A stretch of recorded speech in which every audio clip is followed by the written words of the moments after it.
sometimes you can still get hit even though it doesn't look like you should. Alright, whatever. There we go. So what I did there was, you can throw items through steep slopes like that, and so I hit the side of the block with the P-switch like that. Just kind of a silly thing you can do. Obviously I can't collect the 1-up from there unless I somehow like glitch through the slope. So this level's kind of glitchy because there's obviously giant chunks of these breakable turn blocks. If you spin jump on them as Super Mario, obviously you can break them.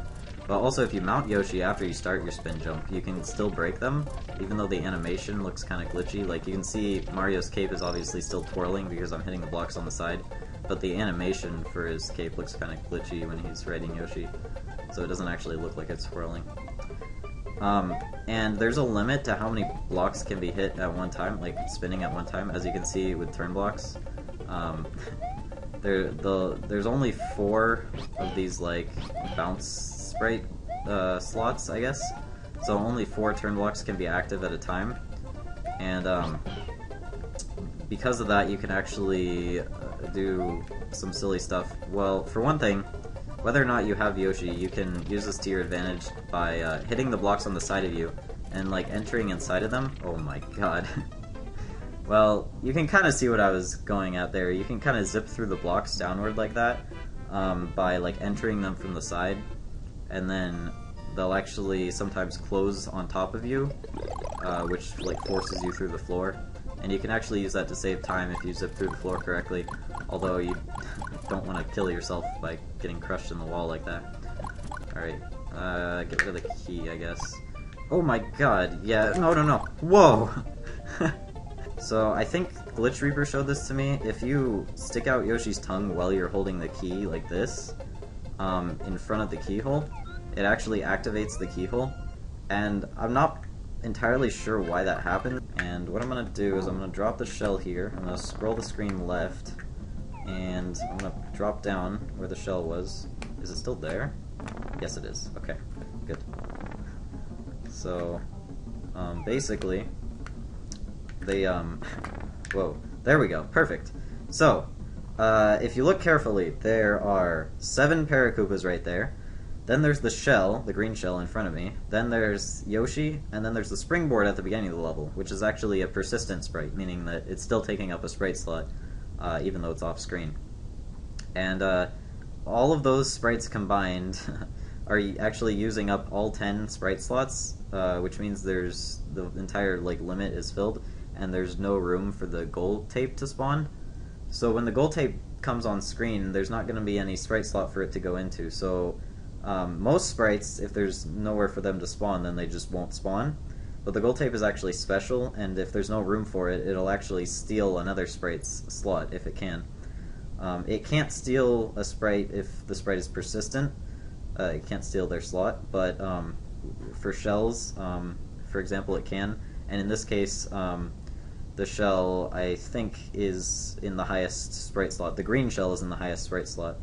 So it's going to steal the green shell's slot. So in other words, when it comes on screen, the green shell is going to despawn, and the gold tape's going to spawn in its place. See. But if the green shell is on Yoshi's tongue when the gold tape comes on screen, whoops, that's not what I wanted to do. Please scroll screen. There we go. Okay. Okay, I want to hold forward and frame advance. There we go. So the gold tape's going to come on screen, and because it stole the green shell's slot, but the green shell was on Yoshi's tongue, once again it warps onto his tongue. I've already shown how you can do this in a different way, but that's another way you can do it with the gold tape. So you can actually swallow the gold tape, which means I can no longer finish the level. If it's in Yoshi's mouth when the gold tape comes on screen, the gold tape will still replace it, which means if I spit this out, it'll actually spit out the gold tape.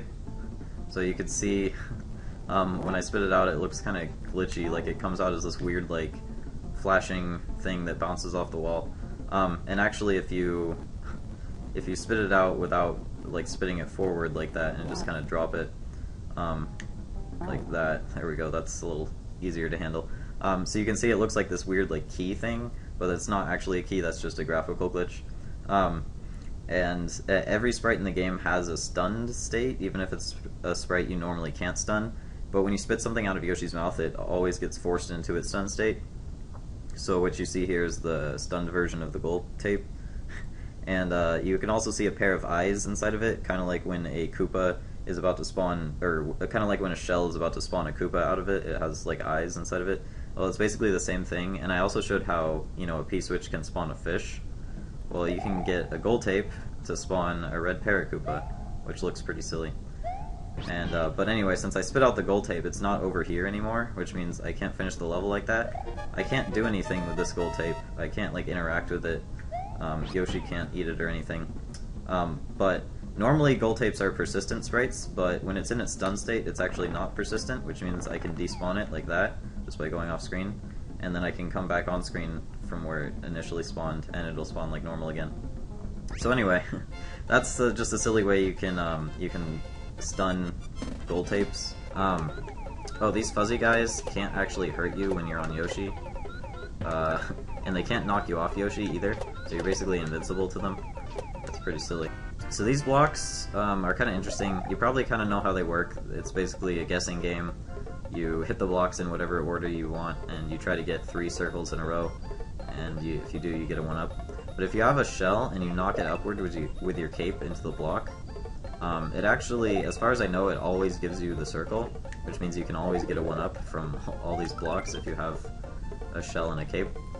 I think some guy 712X showed this to me, and I don't necessarily understand how it works. I think it has something to do with, like, I guess the blocks aren't, they're obviously not RNG, but I guess they're determined by, like, how many frames you come in contact with the block or something, which would explain why knocking the shell upward, like, always knocks it the same distance and always, so it always hits the block the exact same way, so you always get the circle. I don't really know, it's kind of weird. You can also dupe these blocks, which is kind of glitchy if I can pull it off. I'm really bad at duping lately. There we go. So these blocks are kind of glitchy when you dupe them because, yeah, see, like I got a 1-up there, even though I only duped one other block. It's kind of glitchy because I think they determine whether or not to give you a 1-up based on like their positioning, like the positioning of the other boxes. So if some of them are duped, then they're like not in the right spots and it starts kind of glitching out. I probably shouldn't spend too much time trying to dupe here because I'm really bad at it, and whatever. you get the idea. So so what I'm gonna try to do is right after this guy enters the shell, I'm gonna grab his shell and throw it upward on the very last frame before he transforms. Oh, there we go. Perfect. Okay. So you can see that the shell didn't actually transform and the Koopa disappeared. And I can't stun this shell anymore with my cape. And I can't fry it with my fireballs.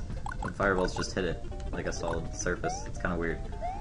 Basically what happened was this shell kind of transformed, so it has some of the properties of a rainbow shell, but it has some of the properties of a yellow shell.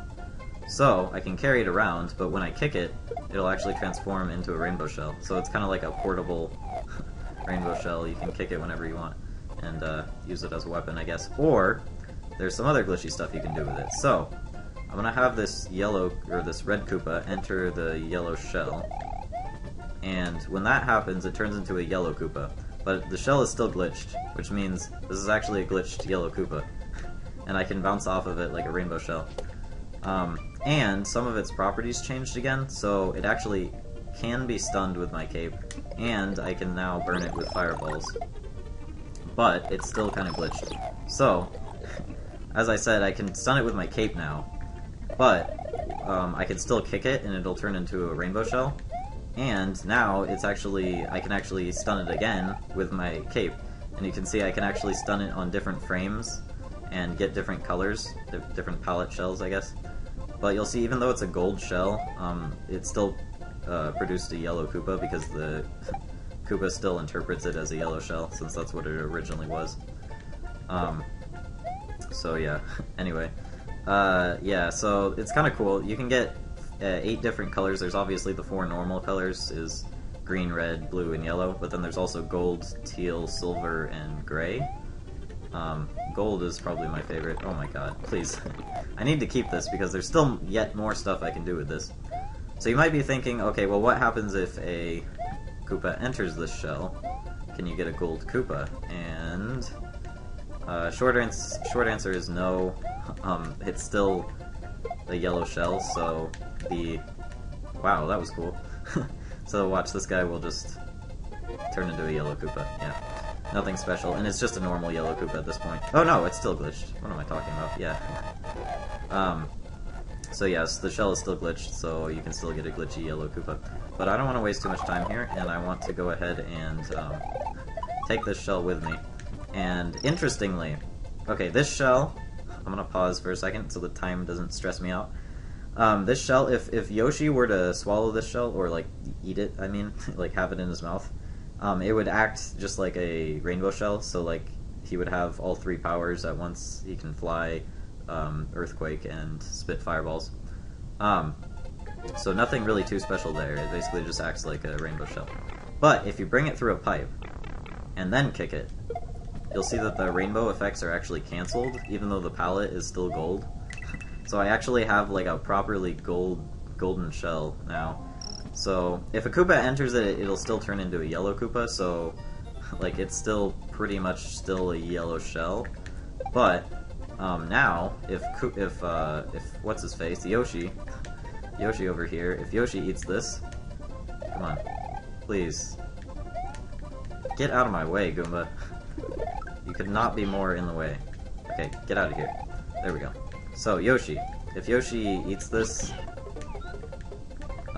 it's not, since it doesn't have all the properties of a rainbow shell anymore, all it gives me is wings, but it doesn't actually give me any of the other powers. So I can still spit it out, and I don't get earthquake powers. It basically acts just like a blue shell. And the reason is that the way Yoshi determines what power he gets from a shell is based on its palette.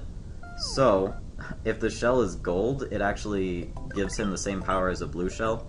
And if the shell is teal, it'll give him the same power as a blue shell. And silver and gray act just like a yellow shell. So, other than that, there's not any like secret powers you can get from the glitch shells or anything like that, unfortunately. So these berries, there's some interesting stuff you can do with berries. Let's see if I can... I'm gonna try to scroll the screen at the same time that Yoshi's face hits the berry. It's not easy to do. There we go. So that actually soft locks the game, and I can't move or do anything. I can pause, and I can start select, actually.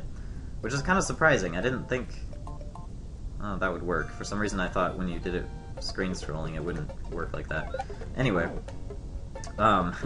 so yeah, that's kind of funny. It basically just soft locks the game, nothing too special. And it also works if you touch a power-up at the same time. See, like that. So, yeah, I can't really do anything except start select out of the level. But there's actually another, if you do it a certain way, you can actually eat the berry, and there we go. So, as you can see, I'm getting lots and lots of coins, and the timer is actually not counting down right now, so I can do this as long as I want, and whenever I'm ready I can start select out of the level and collect all my lives freely. So you want to make sure you beat the level before doing this, or you're actually soft locked and you'll have to reset the game. But yeah, this is a pretty easy way to get coins and lives, I guess. It's not super easy, actually. It's like frame perfect and really obnoxious to do, as you can tell. But anyway, yeah, that's just kind of a silly thing you can do. So let's pause. See, I have 40 coins right now. My coin counter says 40. Keep that in mind. I'm actually going to go back in the level. And now it says 41. So actually with that very last coin, because I'm collecting like 1 coin per frame or something like that, it's one of the coins actually didn't get counted until well, it didn't get added to my coin counter right away, so it kind of transferred into the other level. I kind of showed that you can do on the title screen before. You can transfer a coin into your save file. It's kind of the same thing, basically. So what I'm gonna try to do is I'm gonna try to eat the Hammer Brothers platform, which I failed. Basically, he's gonna spawn on the platform, but then the platform's gonna spawn on Yoshi's tongue, and he's actually going to ride the platform into Yoshi's mouth, and it's gonna cause something interesting to happen. Let's see if I can pull it off here. I need to be like just the right distance away, I guess, because I need the platform to spawn at the right time. I hope this actually works like this. Maybe I'm doing something wrong. Maybe there's some sprite slot thing I'm not taking into account. I don't really know. Come on. Please. Drop the shell. There we go. Okay. So, Yoshi is actually spewing hammers. No, that's not actually what's happening. It looks like that, but basically what happened is... Oh my god, please give me Yoshi back.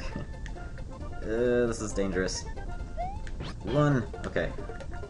So basically what happened is, I could rewind and try to show it, but I'm not gonna bother. Basically, the Hammer Brother rode the platform right into Yoshi's mouth. Yoshi swallowed the platform out from underneath him, and now the Hammer Brother is stuck in this, like, limbo state without a platform to ride. And, he's just spewing hammers, but he's invisible because he can't actually spawn correctly without a platform. And he's actually persistent, which means if I go off screen and come back, he's still there, throwing hammers. And, you can actually kill him still, like that. He's still there. He's just kind of floating there. And Yoshi can still get hurt by him. No, not his hammers, please. Yoshi can still get hurt by MC, and you can still shoot him with fireballs and all that. He's basically has the same vulnerability as normal, same hitbox and everything. But he's persistent now. And as soon as the next platform, the next like Hammer Brother platform in the level spawns, he's actually gonna warp onto that platform. So when this platform comes on screen, he actually warped onto this platform with the other Hammer Brothers. So there's actually two Hammer Brothers on this platform now. It's kind of hard to tell because they're overlapping each other. Let's see. Please. There we go. I killed one of them. The other guy's still there. So basically, both, like, the Hammer Brother that was over to the left teleported onto this one. I need that midpoint. And yeah, that's basically that. So